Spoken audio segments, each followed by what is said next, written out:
The weight of infinite choices.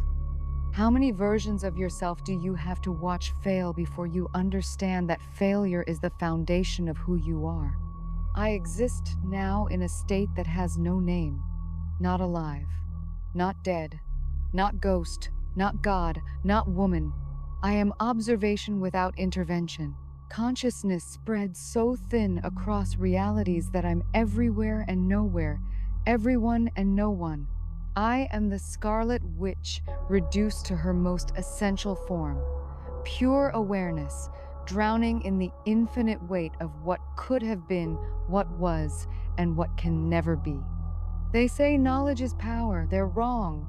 Knowledge is torture when you can't use it.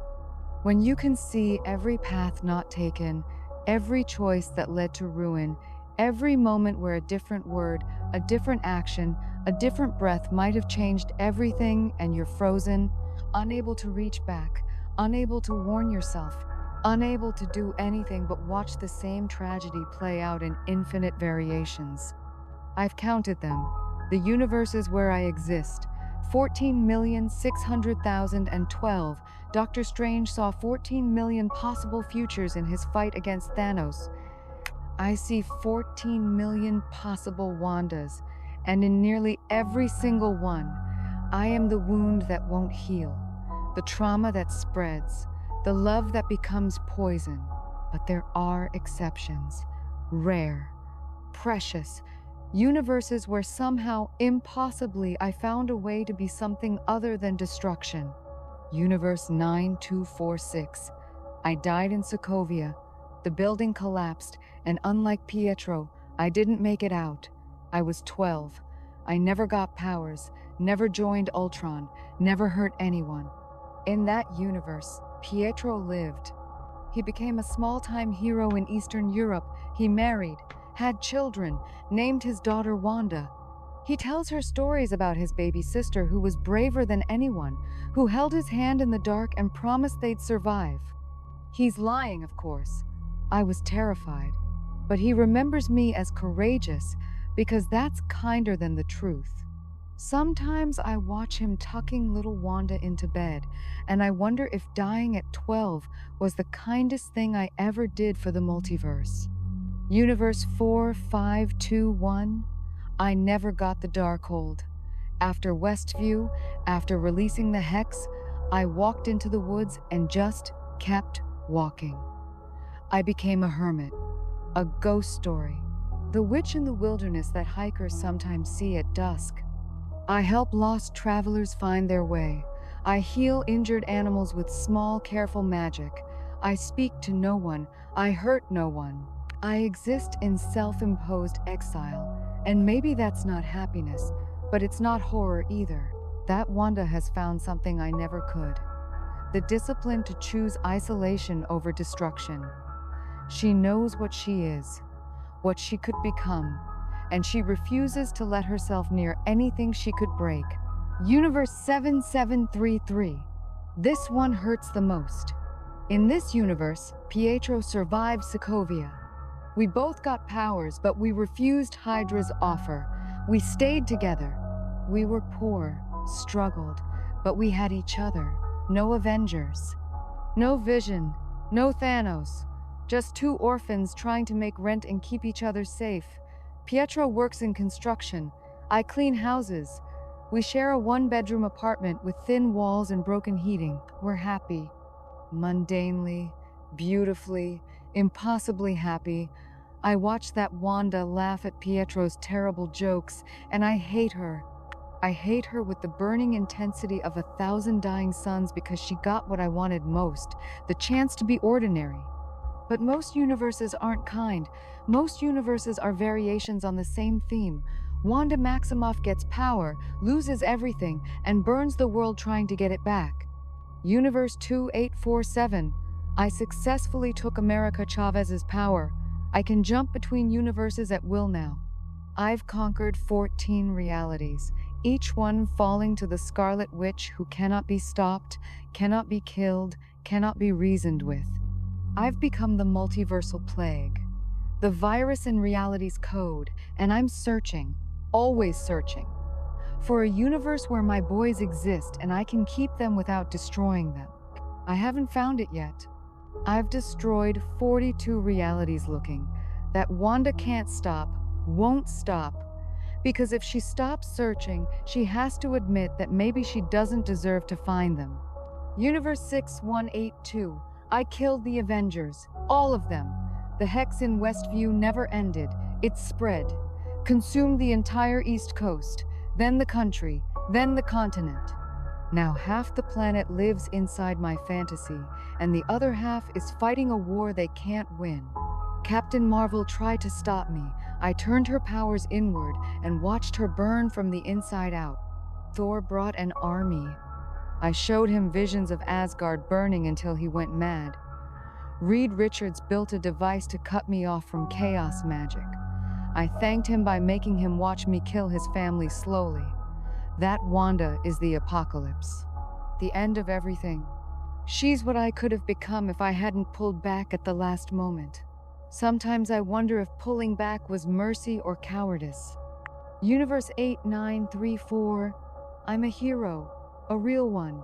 After Westview, after I saw what I'd done, I dedicated myself to redemption.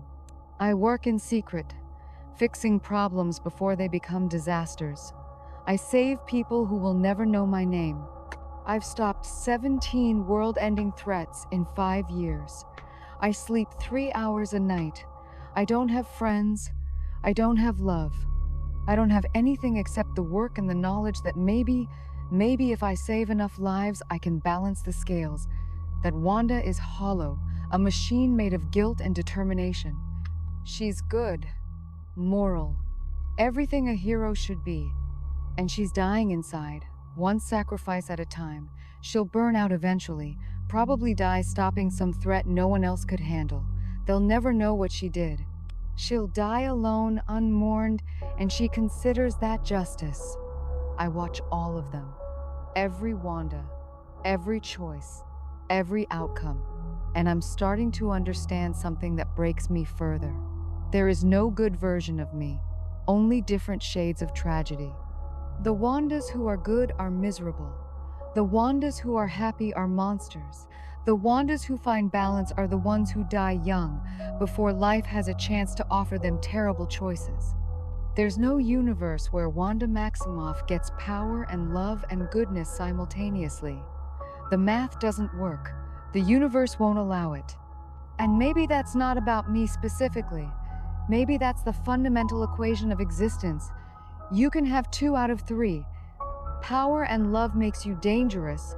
Love and goodness makes you vulnerable. Power and goodness makes you lonely. But all 3? Never all 3. I think about Vision constantly. The real Vision. The man who loved me when I was sharp edges and poorly hidden rage. Who saw past the weapon to the woman. Who made me believe I could be more than what Hydra made me, more than what my trauma shaped me into. He tried to teach me balance. Tried to show me that power doesn't have to be wielded. That sometimes the strongest thing you can do is nothing. But I didn't listen. I couldn't, because doing nothing felt like surrender, and I'd surrendered enough. I'd surrendered my parents to a missile, my brother to bullets, my home to rubble. I wasn't going to surrender anything else. So I fought. I took. I reshaped reality itself rather than accept what it offered. And I lost him anyway. Lost him twice. 3 times if you count the white Vision walking away, choosing existence without me over whatever broken future we might have had. The cruelest joke?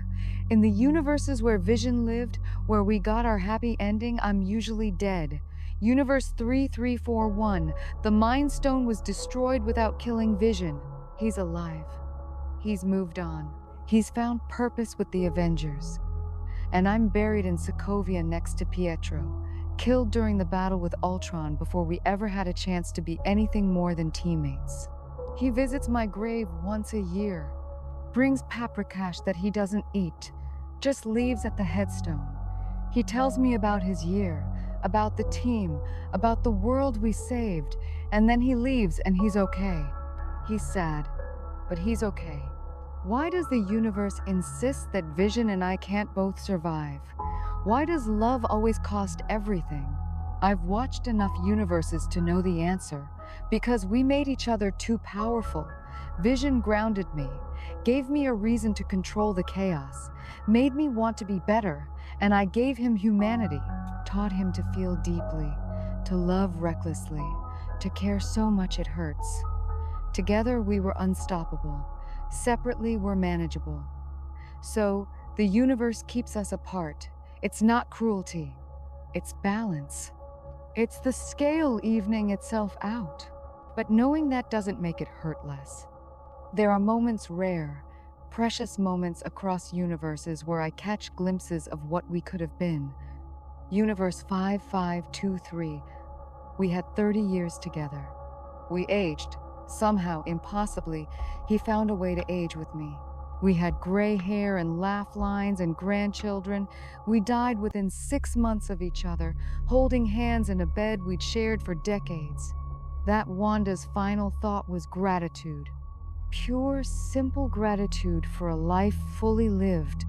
I envy her more than any other version of myself. Not because she was powerful or good or successful, but because she got to be satisfied, got to reach the end and feel like it was enough. I will never feel that, in any universe, in any form, because I've seen too much, know too much, carry too much. I am the Wanda who remembers all the other Wandas, and that knowledge is a weight no single consciousness was meant to bear. Sometimes I wonder if this is the real punishment for what I did. Not death, not pain, but eternal perspective. Being forced to see every possibility, every path, every version of myself, and understand that the choices I made were both inevitable and unforgivable. That I was always going to become this.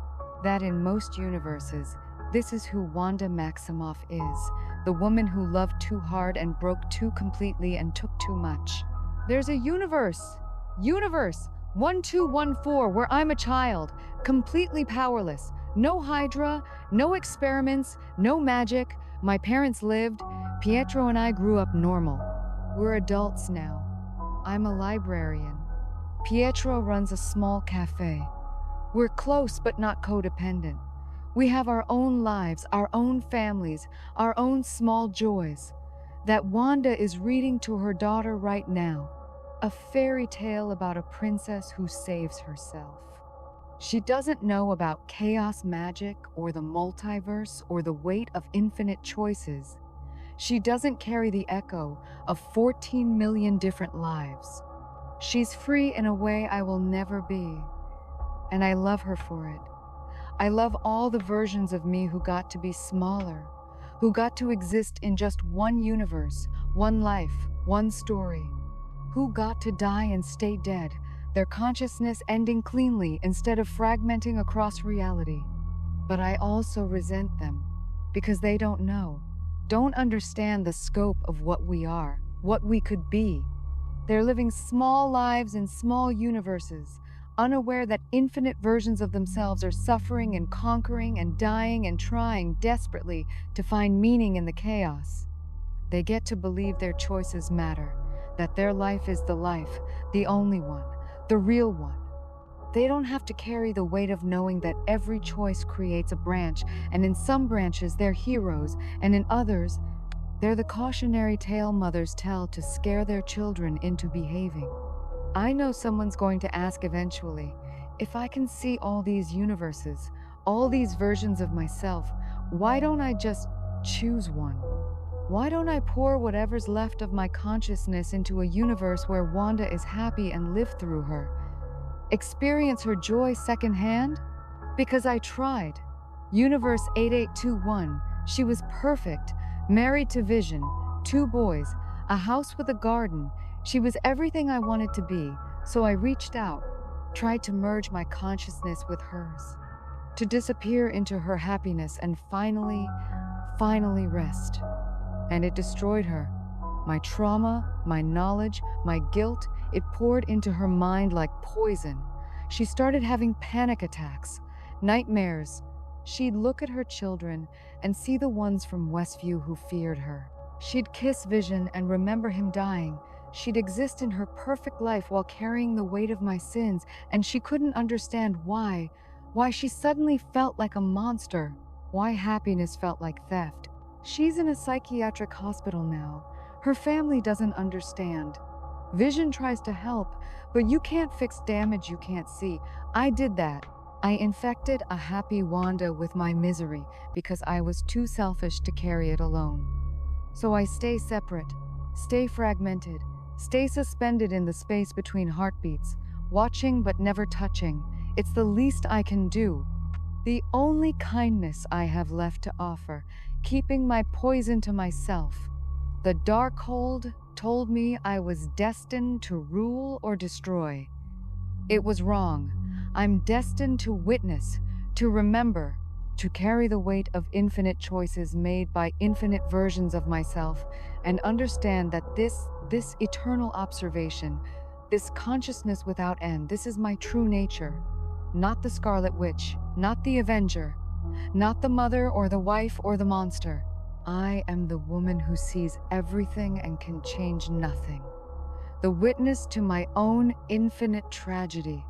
And somewhere in a universe I can't reach, there's a version of me making the same mistakes I made, falling in love, losing everything, choosing power over peace, becoming the villain in her own story. And I can't stop her, can't warn her, can't save her from herself. All I can do is watch and remember, and carry the weight of knowing that being Wanda Maximoff in any universe is both a gift and a curse. Mostly a curse. I am Wanda Maximoff. I am the space between universes. I am the choice not made and the price still paid. I am everything I could have been and nothing I wanted to be. And I will exist here forever, watching infinite versions of myself make infinite mistakes, understanding with perfect clarity that this is exactly what I deserve.